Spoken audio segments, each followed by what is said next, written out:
আমার জীবনের সবথেকে খুশির একটা খবর তোমাদের সঙ্গে শেয়ার করতে চলেছি, তার সাথে সাথে একটা দুঃখের এবং গুজব, মানে আমার এবং আমার হাজবেন্ডের যে একটা গুজব রটিয়েছে কিছু মানুষরা।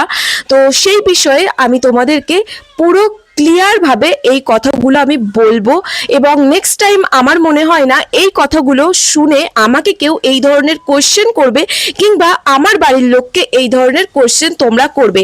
কিন্তু প্রথমেই আমি আমার খুশির খবরটা তোমাদেরকে শোনাবো। করে তোমাদেরকে বলবো আমি না ভাষায় বোঝাতে পারছি না, কারণ কি বলবো, তাহলে বলেই দিই আমি তোমাদেরকে। এই যে যেই জমিটা দেখছো, এই যে আম পাড়ছি, এই জমিটা হচ্ছে আমরা নিয়েছি, আমি আমার হাজবেন্ড। কি বলবো, এটার মানে অনেক দিন ধরে দীর্ঘ প্রতীক্ষা করতে করতে প্রত্যেকটা মেয়েরই ইচ্ছা থাকে যে তার স্বামীর একটা নিজস্ব জমি থাকবে, যেখান থেকে, যেই বাড়িটার থেকে কোনো দিনও কেউ বলতে পারবে না যে আমার বাড়ি থেকে বেরিয়ে যা। এই কথাটা যাতে না শুনতে হয়, তাই প্রত্যেকটা স্বামীর নিজের পয়সায়, নিজের টাকায় একটা অন্তত জমি কিনে রাখা এবং সম্পূর্ণ নিজের নামে রাখা দরকার। প্রত্যেকটা মেয়েকে আমি এই অ্যাডভাইস দেব, বিয়ে করার আগে অন্তত পক্ষে দেখে নেওয়া উচিত যে তার স্বামীর পার্সোনালভাবে কি আছে।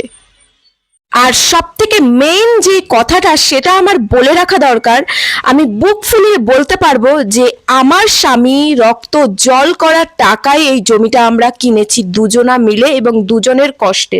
হয়তো আমি ইনকাম করে দিইনি, কিন্তু আমারও কিন্তু এখানে অনেকটাই কিন্তু কৃতিত্ব আছে। কারণ কি, ওয়াইফ যদি, মানে হাজবেন্ডের ওয়াইফ যদি সেভাবে না চলতে পারে, সেভাবে না, মানে বলে না মেয়েরা হচ্ছে ঘরের লক্ষ্মী, তো সেই লক্ষ্মীটাই যদি না ঠিক থাকে না, তাহলে কোনো কিছুই উন্নতি করতে পারে না। তাই এখানেও আমার অনেকটাই ভূমিকা আছে, কারণ আমরা দুজনা মিলে করেছি।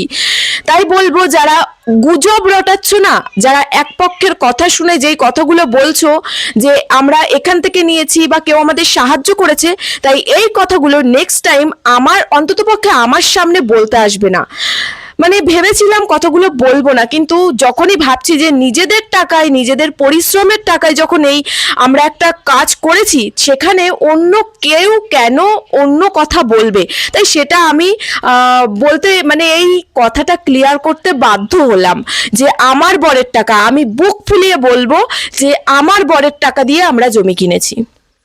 এই খবরটাও তোমাদের জানিয়ে দিই যে বিয়ের আগে আমার বড় কিন্তু জমি কিনেছিল, যেই শ্বশুর বাড়ি বলছো না, যে মানুষগুলো, তো সেখানে আমার বড় কিছু টাকা ইনভেস্ট করেছিল। তো সেখানে আমার হাজবেন্ডের নামেও জমিটা ছিল, কিন্তু সেখানে দুজনার নামে ছিল। কিন্তু সেই সব পারিবারিক বিষয় বা পারিবারিক কিছু কথা আমি এখানে বলতে চাচ্ছি না। তো এটাই জেনে রাখো যে এই যে যে জমিটা সম্পূর্ণ আমার বরের এবং আমার বরের নামে এবং আমার বরের নিজের রক্ত জল করার টাকা দিয়ে এটা কিনেছি। তাই নেক্সট টাইম কেউ প্লিজ, গ্রামবাসী বৃন্দ, কিছু লোক আছো, তোমরা এই কথাগুলো বা গুজব রটিও না। দুপক্ষের কথা, মানে এক পক্ষের কথা শুনে গুজব রটাবে না। তো জ্ঞান দিচ্ছ, আমরা না শ্বশুর বাড়ির কিংবা আমার বর তার বাবা, মানে বাবার টাকা নিয়ে কামড়া কামড়ি করছে না, সে তার নিজের টাকা দিয়ে জমি কেনার ক্ষমতা রাখে। তাই সে বাবার তার কোনো কিছুরই তার প্রয়োজন নেই। আর তোমরা তো বাবার ভিটায় নাচানা, হাসি লাগে যারা এক একজন বাবার ভিটে নিয়ে নাচানাচি করছে, কামড়াকামড়ি করে, মানে অন্য পাড়া প্রতিবেশী কিছু মানুষের কথা বলছি, তাদের মুখে, যারা জীবনে শ্বশুর বাড়ির সঙ্গে সংসার করতে পারিনি, শ্বশুর শাশুড়ির সাথে গন্ডগোল মারামারি করে আলাদা থাকছে, তারাই আবার বড় বড় ডায়লগ দিচ্ছে আমাকে। হ্যাঁ, তো নিজের চরকায় আগে তেল দাও। আর আমি তোমাদের মতো মানে শ্বশুর বাড়ির ভিটে নিয়ে কামড়াকামড়ি করি না, আমি আমার বরেরটা নিয়ে আমি থাকতে চাই। তাই বলবো যে তোমরা নিজেদেরটা নিয়ে থাকো। আমি তো তাও বলতে পারবো আমার বরেরটা থেকে, তোমরা তো মানে শ্বশুরের মানে ভিটে নিয়ে কামড়াকামড়ি করো।